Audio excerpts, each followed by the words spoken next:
Nabil Attar has brought a slice of his native Syria to the medieval French town of Orléans. Recipes he learned from his mother.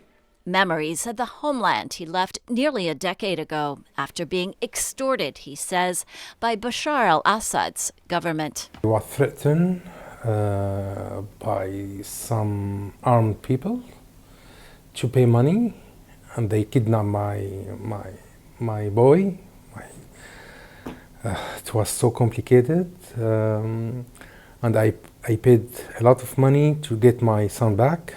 Once a successful businessman in Damascus, Attar left with his family, joining hundreds of thousands of Syrians fleeing to Europe. In Paris, he received training in running a restaurant. In 2018, he and his wife opened Naranj here in Orléans. The name means bitter orange in Arabic. The family received French citizenship. Attar says people here have been welcoming.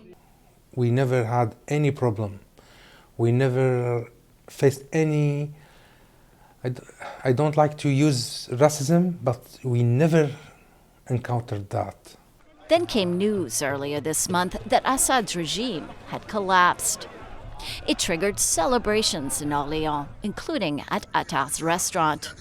I'm hoping and I believe that Syria would be better, much better than before. I have no concern about that. But Syria's regime change is sparking other concerns. Some European Union governments have frozen new Syrian asylum requests, arguing the Assad regime that triggered them no longer exists. France is studying the matter. And at a time of rising anti-immigration sentiment, some European politicians are going further, saying Syrian refugees should go home.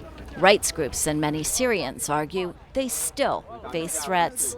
What is most important now should be the safety of Syrian refugees and of people that are seeking protection. This has to be prioritized over political interests. That debate is echoed in Orléans, where some Syrians are anxious about the new leadership in Damascus. I'm worried about the country. I'm worried about the future because they're extremists. Attar is more optimistic. And I know many people that are willing to go back because they couldn't integrate in the society. Asylum, if you have a real reason, they will get it. He hopes to return to a post-Assad Syria. I would like to go back and visit my family, my house, see my friends, see the streets, where I worked, where I lived. But not for good. His life and future, Attar says, are now in France. Lisa Bryant, VOA News, Orléans, France.